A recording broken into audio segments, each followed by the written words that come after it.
el estrés de manera adecuada. Entonces, ante toda lesión hay que tener un doble tratamiento. El tratamiento médico, que implica toda la rehabilitación física, pero también el tratamiento psicológico. Porque toda lesión, estrés. Vamos con otro. Riesgo a perder apoyos económicos, riesgo a perder una beca, por ejemplo, o a perder a un patrocinador que te está apoyando. Y un tema muy interesante, las creencias irracionales. Las creencias irracionales son mecanismos psicológicos que tienen que ver con nuestras ideas. Muchas de nuestras ideas no tienen un fundamento real y sin embargo las damos por ciertas.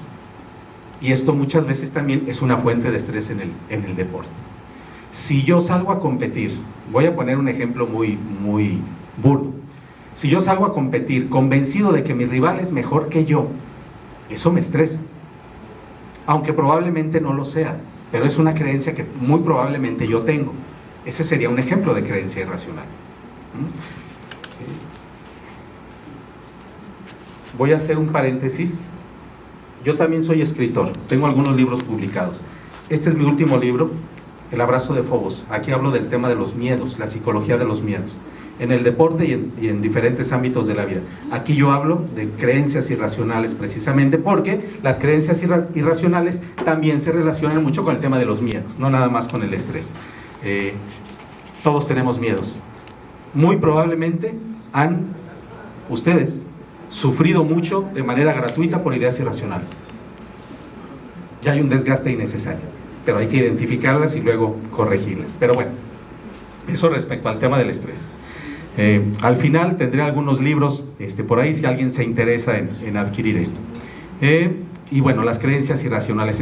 Entonces, estos son ejemplos de estresores en el deporte. Ahora bien, así como yo les hablaba del macrófago, que es ese mecanismo fisiológico para hacer frente a las situaciones que pueden enfermar al organismo, a nivel psicológico hablamos en la literatura de mecanismos de afrontamiento. En literatura en inglés esto lo pueden encontrar como coping. Así se traduce, como mecanismos de afrontamiento. O sea, todo atleta tendría que tener algunas habilidades para hacer frente a las situaciones de estrés que yo les acabo de mencionar hace un momento. Por ejemplo, que tenga un adecuado manejo de la frustración. Bueno, no adecuado, un óptimo manejo de la frustración. Que sepa identificar alternativas de acción, o sea, ante lo que me estresa, siempre hay un plan B, algo más que se puede hacer para enfrentar esa situación. Tener la capacidad de autocontrol, como decimos, no perder la cabeza, tener la motivación suficiente para enfrentar ese estresor y la confianza de decir, sí puedo hacerlo. Pero esto se tiene que trabajar, por supuesto, ¿no? Pero es parte de los mecanismos que habría que tener y desarrollar para enfrentar todas esas fuentes de estrés. Y finalmente les estoy poniendo aquí en otro color, no sé si se distinga, esto de apoyo social. El apoyo social no es como tal un mecanismo de afrontamiento, pero lo pongo aquí porque es un tema demasiado importante. Si tú cuentas con el apoyo social adecuado, muy probablemente puedas salir adelante de la situación de estrés de la cual actualmente eres víctima. Hay muchos atletas a nivel internacional que han padecido problemas serios de estrés, incluso de depresión, que reconocen la importancia no solamente de tener a su psicólogo, sino también el respaldo de la familia, el respaldo de la pareja, el respaldo de la afición, etcétera, etcétera.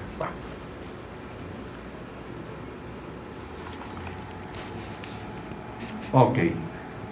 Esa diapositiva, fíjense que aquí el texto está bien, nada más que está desacomodado. Pero se los platico, no importa. Estrés en el deporte universitario. Estábamos hablando ya de estrés en general, pero ahora en el deporte universitario. ¿Cuáles son el tipo de estresores que enfrentan los atletas universitarios? Bueno, obviamente todo esto, pues lo conocen ustedes como universitarios que son. Entonces hay, por ejemplo, estrés de carácter deportivo. Las exigencias de tu entrenamiento y de tus competencias ahí generan estrés. Que si te va bien, que si te va mal, que si el entrenador te está cargando demasiado la mano, que si no te dan minutos de juego, etcétera, que si no eres convocado, etcétera. Ese es un estrés meramente deportivo, pero hay otros. Todos quienes fuimos universitarios hemos pasado por estas. Hay estrés familiar muchas veces, porque hay peleas en casa, porque mis papás se están divorciando, porque no le hablo a mi hermano, porque mi hermana se pone mi ropa, qué sé yo. Cualquier cantidad de situaciones. Pero también hay estrés económico. Entonces muchas veces cuando estamos pasando por estas etapas de nuestra formación, pues el dinero no siempre es lo que más abunda, y eso pues también nos estresa. Y luego les comento otro: hay estrés amoroso o sentimental, porque luego también nos enamoramos, y no es lo mismo estar en un momento donde todo va bien en la pareja a un momento donde las cosas no van bien. Álcenme la mano quienes alguna vez se han estresado por un problema amoroso. Gracias. Pueden bajar la mano.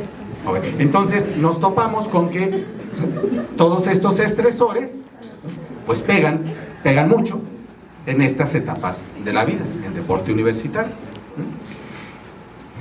El tema aquí es qué tan capacitado está el atleta en su juventud para enfrentar todo esto. Pues es que realmente cuando vivimos una etapa universitaria, pues regularmente no estamos en el máximo de nuestra madurez emocional. A veces somos impulsivos, a veces no pensamos las cosas muy bien. Obviamente pues no tenemos la experiencia de la vida suficiente como para tomar las mejores decisiones, y eso nos lleva a que luego pues nos equivoquemos en algunas tomas de decisiones. Ese es el tema. O sea, los estresores son muy claros, pero ¿qué tan lista o listo está el atleta para hacerle frente a esta edad, en esta etapa de la vida? Sabemos que, bueno, de acuerdo a las etapas de la vida vamos desarrollando diferentes capacidades para hacerle frente a la vida, ¿no? El niño, el adolescente, el joven, el adulto, tercera edad. Se supone que la madurez, más o menos, hay un consenso social de que se alcance en la adultez, más o menos. Y aún así, no siempre, ¿verdad? Pero se supone, ¿no? Entonces, este es parte del reto, entrarle a esto. Entonces,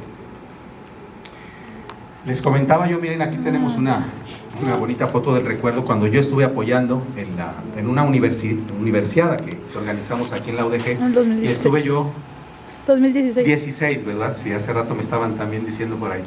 2016, que bueno, tuve la oportunidad de apoyar a algunos de los selectivos de aquí de la institución. Les voy a comentar una pequeña anécdota. Una de las atletas no está en esta foto, otra, me decía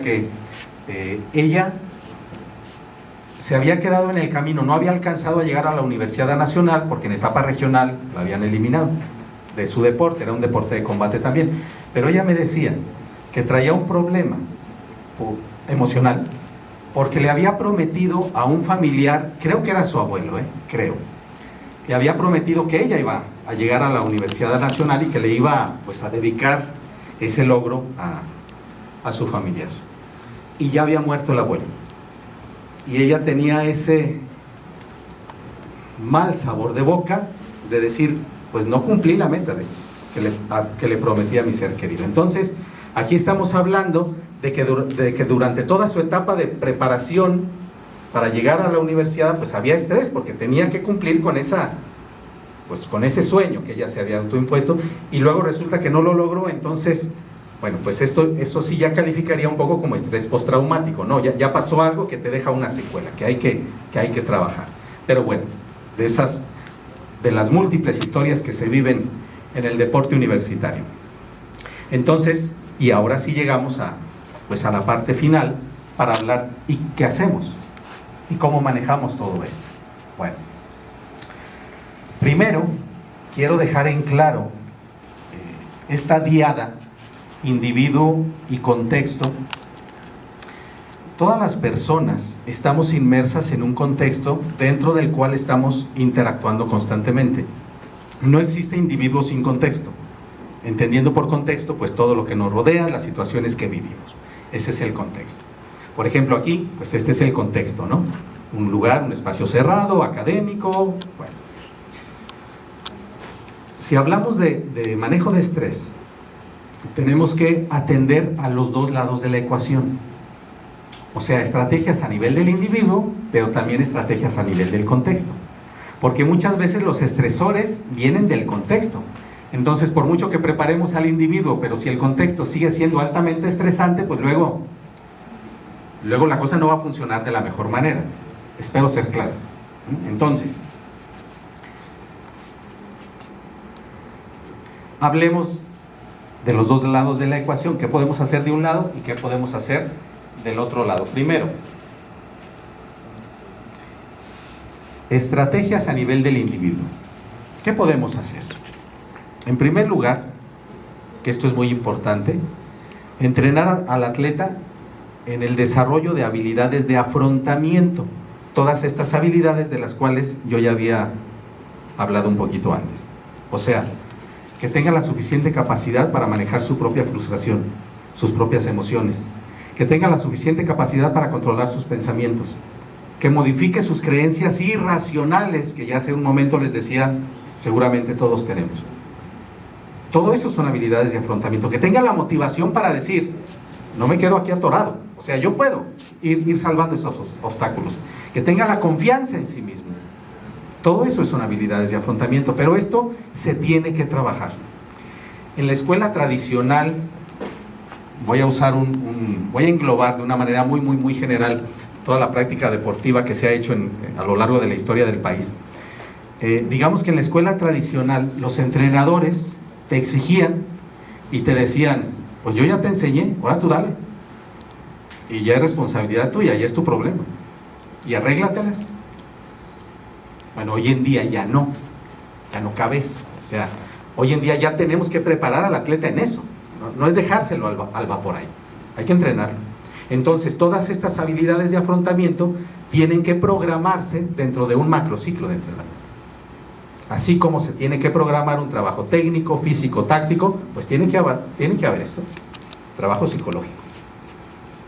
Hoy en día ya no hay de otro, porque si queremos aspirar realmente a logros deportivos importantes, tenemos que hacerlo así, porque si no, estaríamos dejando ahí en la maquinaria, pues algunos tornillos aflojados, y tarde o temprano esto va a tronar. ¿Qué fue lo que le pasó a Simone Biles y a tantos otros atletas? Entonces, todo esto se tiene ya que empezar a programar. Estrategias de afrontamiento, pero luego también hay que enseñarle al atleta a tener entrenamientos cada vez de la mejor calidad. ¿A qué me refiero con esto? Fíjense, desde hace algunos años, década de los 80s más o menos, se han venido desarrollando muchos estudios. Hay un psicólogo en particular, Erik Erikson, que se los recomiendo. Él se puso a hacer muchos estudios, mucho trabajo, respecto a cuáles eran las condiciones que se tenían que cumplir para que una persona se convirtiera en experta en algún área de la vida, sea el deporte, sean las artes, sea la educación. Juntó, recopiló, hizo estudios con una serie de personas exitosas. Y en su equipo de trabajo lograron identificar dos grandes variables que parecía que llevaban a las personas a ser muy sobresalientes en su área. El primero de los factores, tiempo de dedicación a la práctica o al entrenamiento. Para llegar a convertirse una persona en experta en algo, ¿saben cuánto tiempo le tiene que dedicar? Promedio, 10,000 horas de práctica. Que traducido en sesiones de 4 horas de práctica o de entrenamiento, esto nos llevaría más o menos 10 años. Esto se conoció como la famosa regla de los 10 años o de las 10,000 horas, que ya se viene desde hace muchos años hablando de esto. Esto no es nuevo. Cantidad de horas de entrenamiento. Para que quienes quieren convertirse en atletas olímpicos dedicándole 1 o 2 horas de entrenamiento al día, no te va a dar. Eso es un hecho. Pero esa es solamente una variable. Hay otra. Aquí lo estoy poniendo entre paréntesis, la práctica deliberada. Dicen estos señores, es que no basta solamente la cantidad de tiempo que le dediques a la práctica, sino que tiene que ser una práctica consciente. El atleta tiene que estar muy alerta de lo que está haciendo, tiene que estarse corrigiendo constantemente de los errores que está cometiendo, tiene que tener metas a corto, mediano y largo plazo. Esto es, que estés realmente metido en lo que estás haciendo. ¿Cuántas veces no vemos atletas que sí van a entrenar y cumplen con un horario de entrenamiento, pero a lo mejor tu cabeza está en otro lado? Eso ya no sirve. O estás pensando en lo que vas a hacer terminando el entrenamiento, o estás pensando en el tema escolar, etc. Eso ya no sirve. Es que tienes que estarte metiendo en cuerpo y alma, valga la expresión, con lo que estás haciendo. Entonces, hay que enseñarles a los atletas a esto. Esto es entrenar de veras al 100%. Práctica deliberada. Luego, brindarle a los atletas también orientación sobre manejo en situaciones escolares, familiares, situaciones de pareja, que no es propiamente un tema deportivo, pero que ya dijimos que son estresores, que si no los controlas, también van a redundar en tu práctica. Todo esto hay que trabajarlo con los atletas y todo esto hay que programarlo. Entonces, entrenadores que hace un momento me alzaban por aquí la mano, pues hay que empezar a integrar este tipo de cosas en sus macrociclos de entrenamiento. Y atletas que están compitiendo actualmente, si requieren asesoramiento, pues con todo gusto les podemos asesorar si alguien requiere alguna asesoría individual. Bueno, y luego vamos al otro lado de la ecuación. Estrategias a nivel del contexto. Es que en el contexto también se tienen que hacer cosas, no solo preparar al deportista. En el contexto, ¿qué? Estaba para los entrenadores. Hay que desarrollar en el entrenador habilidades socioemocionales. Hoy en día, si eres entrenador y solamente sabes de lo que se refiere a aspectos técnicos, tácticos de tu deporte, ya te estás quedando corto. Es que hoy en día te tienes que preparar más. En principio, entrenarte en el manejo de tu propia frustración. En principio. Y tienes que prepararte también para saber escuchar a tu atleta. En esa vieja escuela, de la cual yo me refería hace un momento, pues a los atletas solamente se les veía como carne de cañón, permítanme la expresión, como gente a la que hay que entrenar y lanzar al ruedo. O sea, no se veía esta parte de que el atleta pues tiene sus emociones, tiene sus miedos, tiene sus frustraciones. Bueno, hoy en día ya lo vemos. Y el entrenador, como primer figura de contacto, pues tiene que ser el primero en dar ahí un soporte. O en canalizar con el especialista, con nosotros, los psicólogos deportivos. Hubo un caso, esto fue, si no mal recuerdo, en el 2020, año de la pandemia, del encierro. Fue un atleta, era pentatleta o triatleta, no lo recuerdo, asiática, que se suicidó, desafortunadamente, y cuando empiezan a investigar el caso resulta ser que ella ya se venía quejando tiempo atrás del maltrato de todos sus entrenadores, y no se hizo nada.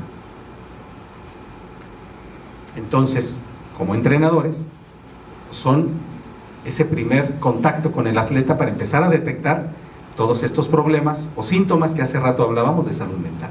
El entrenador tendría que tener esa capacidad, ese ojo, esa sensibilidad para poder detectar que algo está pasando. Entonces, para los entrenadores habría que desarrollar este tipo de habilidades y luego también mantener una sólida cohesión grupal.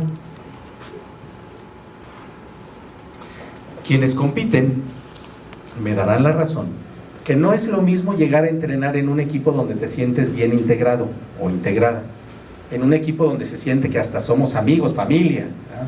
Decimos mucho en el deporte, o llegar a entrenar con un grupo de gente que ni la cara le quieres ver, porque no se soporta. La grilla interna, el problema de egos, el que no me caes bien, pues es que esto también pasa. Y esto también puede ser una gran fuente de un estresor importante a nivel del interior del equipo. Entonces, también habría que trabajar en favorecer y mejorar la cohesión grupal. Pero esto no se maneja solamente trayendo al psicólogo, darles una plática para que se unan y ya. Es que esto no es así.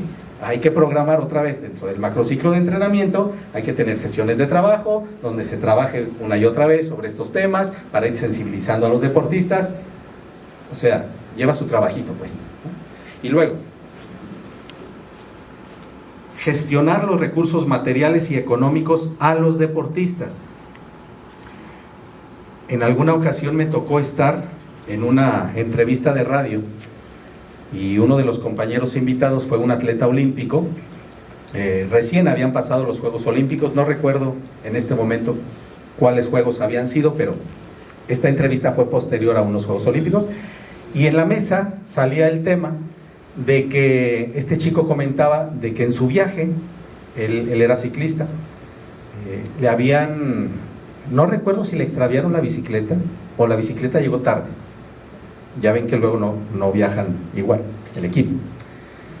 Estos son problemas, ya no deportivos, esto es problema de logística, problemas administrativos, que obviamente también repercuten en el atleta. No vas a competir o no te vas a sentir igual si viene el evento deportivo importante, si sientes que tu beca te la quitaron, si sientes que no llegó el recurso, ¿no? Eso también pega. Entonces, dentro de las intervenciones en el contexto, pues también hay que involucrar a las autoridades. Esto es un todo, para que la maquinaria realmente funcione, ¿no? Ahí traían hace poco cierto problema a nivel nacional en la CONADE con un tema de falta de apoyos y que estaba peleada la cabeza con algunas atletas. Pues es que es esto. Y es triste que veamos ese tipo de problemas a nivel nacional y local, pero desafortunadamente pasa. Bueno. Y finalmente, pues brindar educación deportiva también a las familias de los deportistas. Hay muchos atletas que me dicen, es que en mi familia no me entienden. Tenía un nadador, su familia estaba él es de Tepic, Nayarit, él estuvo entrenando mucho tiempo en Aguascalientes, mi ciudad natal, y él decía, es que me están hablando todo el día, y yo o estoy en la escuela, o estoy entrenando, o estoy descansando. O sea, ya era estresante que su familia le estuviera hablando todo el tiempo. Pero obvio, pues la familia muchas veces no sabe de tu deporte. Hay que enseñarle también a la familia que se involucre para que sepa cómo es la vida de un deportista. Y bueno, pues entonces voy a sacar una conclusión. Y aquí tienen ustedes mis datos de contacto. Para quien guste escribirme, para pasarle el PDF. E igualmente información sobre estos dos libros que tengo aquí a la venta para todos ustedes. Voy a estar en un momento más aquí.